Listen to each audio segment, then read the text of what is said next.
Carter was defeated and the Republicans were in. That is what actually happened, that the hostages were only released on the day that Carter left office and Reagan came in. Unbelievably, this same network would even be linked to the BCCI banking scandal by journalist Danny Casolaro. Casolaro was probing a conspiracy he called the Octopus, which involved the Iranian hostage crisis, the Iran-Contra affair, with, believe it or not, all funds channeled through BCCI, the international bank charged with everything from money laundering to fraud. BCCI, it's a shadowy international bank linked to terrorists, drug runners, and dictators. Little was known about BCCI until 6 of its top officers were arrested in Tampa in October of 1988 on charges of laundering drug money for Colombian cocaine bosses. The BCCI men were convicted, and the bank itself pleaded guilty. But for some reason, the bank was allowed to continue to operate all over the world. There are indications that some of the reluctance to prosecute this bank stem from the favors it did. For? The favors it did for intelligence services everywhere. Too many secrets of too many countries, too many prominent people, too many hands-on, and that makes it desirable that this entire affair be forgotten. It began to become clear that the global traffic of drugs were funding violent dictators, rigging elections, supporting the arms trade, and enforcing the assassination of anyone who got in the way. Casolaro was found dead for his efforts in exposing this network. His death, of course, ruled a suicide. He was meeting a source in West Virginia. He was about to discover all. Instead, his body was discovered in a hotel room with 12 slashes in his wrist, but when the local authorities ruled it suicide, the family said, no way. The housekeeper had taken calls threatening his life. And I pick it up telephone, I say hello, and he say to me, you son of a bitch, you's dead. Casolaro would not be the only person involved in the scandal to wind up in a casket. Meet Barry Seal. At first, the media portrayed Seal as a drug dealer gone good, who was assassinated by the Colombian mafia. Authorities believe last night's machine gun killing of top drug informant Barry Seal was ordered by drug bosses in Medellin, Colombia, who sent 5 men to Baton Rouge to kill Seal. Sam Dalton was the lawyer that represented the Colombian hitmen convicted of his assassination. We were trying to subpoena the CIA because we felt like they had documents, exhibits, and evidence that would indicate complicity in Seal's assassination. When they were able to gain access of Barry Seal's trunk the night of the murder, the personal phone number of none other than George H.W. Bush was present. Louis Unglesby, the former attorney for Mr. Seal, also confirms that he once called the office of the vice president after Seal had given him the number. You see, the Black Ops drug smuggling operation had not yet been exposed, and intelligence couldn't take any chances. It was later revealed that Seal was involved in smuggling cocaine into Mena, Arkansas, while Bill Clinton sat as governor. 1983, Ronald Reagan was president, Bill Clinton was governor, and little Mena, Arkansas changed from a quiet town to a center for drug smuggling and reported Contra support activity. In the middle of it all, this man, admitted dope smuggler Barry Seal. Arkansas State Trooper Russell Welch investigated Seal's organization. Each trip would have 250 to 350 pounds of cocaine. According to the London Telegraph, Arkansas State Trooper Larry Patterson testified under oath that he and his officers discussed repeatedly in Clinton's presence the large quantities of drugs being flown into Mena Airport, large quantities of money, large quantities of guns. Hot Springs police officers would also record Roger Clinton, Bill's brother, during a cocaine transaction stating, "Gotta get some for my brother. He's got a nose like a vacuum cleaner." There was also a large amount of money laundering going on in Mena. Former IRS agent William Duncan traced some of Seal's drug profits laundered through Mena banks. We had direct testimony from people who were involved in the money laundering operation. We had testimony from people at banks who observed the transactions. What happened when you tried to make this case before a grand jury? I was never asked to present the evidence to a grand jury, ever. This very same network used BCCI to fund the Afghani rebels. The deputy director of the CIA, Richard Kerr, said late today that the CIA did use the Bank of Credit and Commerce International, BCCI, to support CIA activities overseas. Most people still believe that the Soviets had maliciously invaded Afghanistan in order to spread their communist agenda.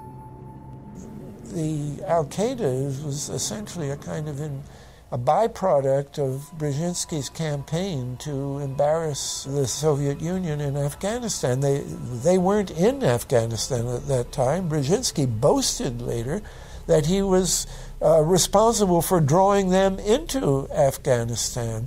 And he did this extraordinary interview with Le Nouvel Observateur in France, and they said, but aren't you worried that you've created this whole new force of Al-Qaeda? And he said, oh, what's more important, a few crazed Islamists or the fall of the Berlin Wall?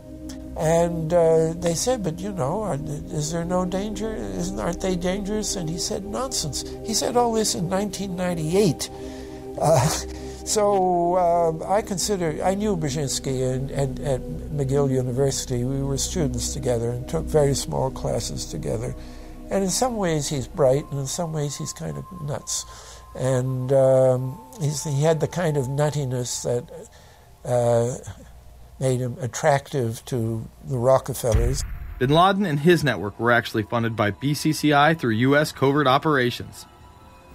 Well, the reason I bring it up, if you've ever heard any of our call-in shows, you know that we have people that think about the conspiracy theories of people like you.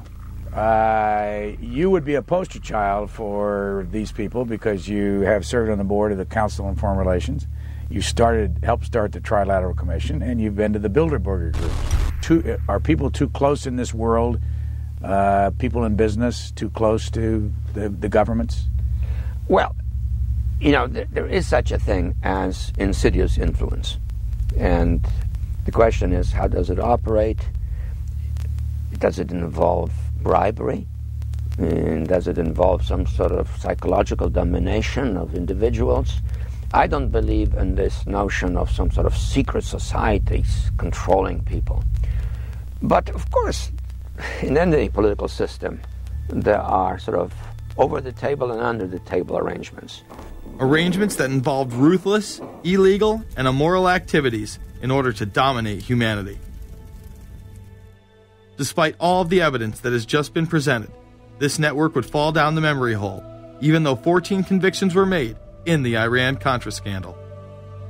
The continued cover-up would be made possible by George H.W. Bush. These documents that came forward in the North trial clearly reveal the involvement of the Vice President to a greater degree, I think, than he has acknowledged heretofore.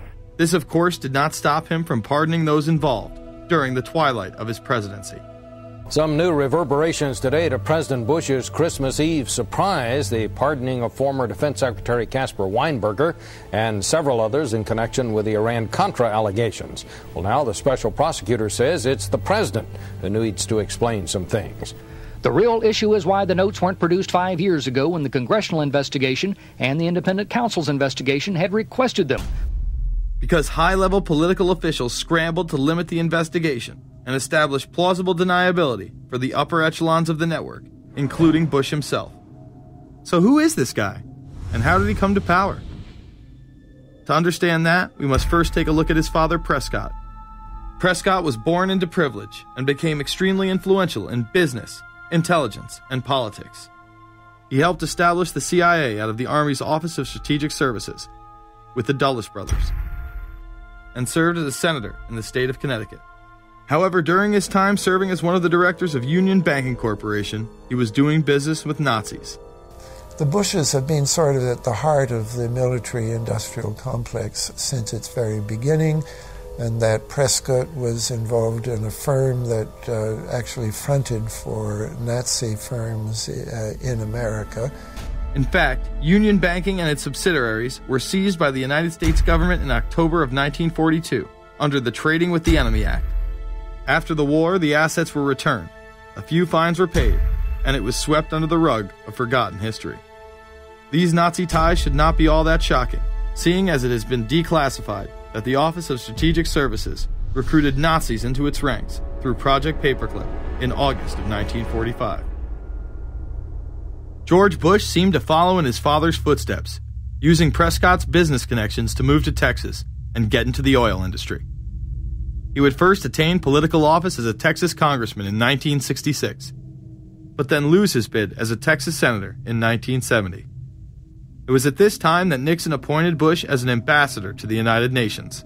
According to official accounts, Bush then began work with the CIA as its director in 1976. Evidence suggests that Mr. Bush and the CIA actually had a much longer-standing relationship. There are indications that he had relations to the CIA before. There's a very strange memo, and the name's George Bush. And when this was published, there was a lot of fuzzing of the issues, but given George H.W. Bush's strong connections with the Cuban community, I think there is a good chance that it was the George Bush we know, so that he did have a CIA connection. Bush left the CIA just under a year after his appointment. He is credited with restoring the agency's morale, as its image was being shattered by the Church Committee's revelations of the CIA's unauthorized activities involving assassinations and corruption. In reality, Bush was responsible for denying the Church Committee many of the documents it requested, and making it impossible for them to do a thorough investigation. After his time as CIA director, he devoted himself to becoming the next president of the United States. Many people within his own party did not like his globalist ties. Along the campaign trail, Bush continually had to explain his association with the group. You know J.R. Ewing in the show Dallas? J.R. is a member of the Trilateral Commission, I think. It's got to be because it's so bad. Let me tell you something. I used to be a member of it. I resigned, as I did from every business thing I was in, to concentrate on one thing, running for President of the United States. Ronald Reagan initially had no interest in having Bush as his running mate. Even then presidential candidate Ronald Reagan had questions. I would suggest that maybe Mr. Bush would clear the air if he'd tell us why he resigned. Reagan's backers then forced him to choose their intelligence frontman, George H.W. Bush, as his vice president. But in spite of last year's campaign rhetoric, all seems to be back to normal between George Bush and his old colleagues. And President Reagan, who is relying on many of these powerful business leaders to make his economic package work, will host commission representatives at the White House Monday. After Reagan's election, there was an attempt on his life, just 69 days into office. Astoundingly, Bush would again be connected. So just who is John Hinckley, Jr.? When he left this neighborhood 8 years ago, he was, by all accounts, well-liked and seemingly normal. This donut shop near the motel was visited by Hinckley, who reportedly waited for a phone call here each day, even though he had a phone in his motel room. The nature of the calls is not known. A touch of irony. The young man walking with the elder Hinckley is 30-year-old Scott Hinckley, John Jr.'s brother. He and Vice President Bush's son, Neil, are friends. They had planned to have dinner together in Denver tonight. The plans have been canceled.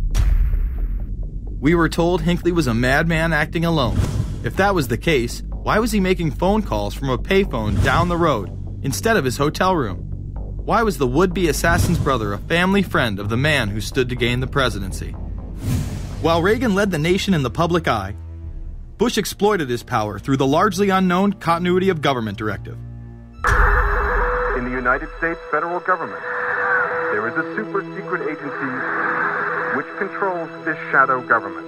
The National Program Office allowed Bush and his network to attain executive emergency powers. Ronald Reagan authorized the National Program Office when he signed a top-secret directive in 1982. Oliver North was one of the key officers responsible for the program's startup. Under the NPO's direction, 4 agencies were charged with execution of the Doomsday Plan: the CIA, the Departments of State and Defense, and the Federal Emergency Management Agency. An effort was being made to consolidate continuity of government programs across several major departments of the government under one office. After 8 years of secret wars, covertly sponsored revolution and assassination had advanced globalist interests and allowed Bush to achieve his lifelong dream by becoming the 43rd president of the United States. The fall of the Soviet Union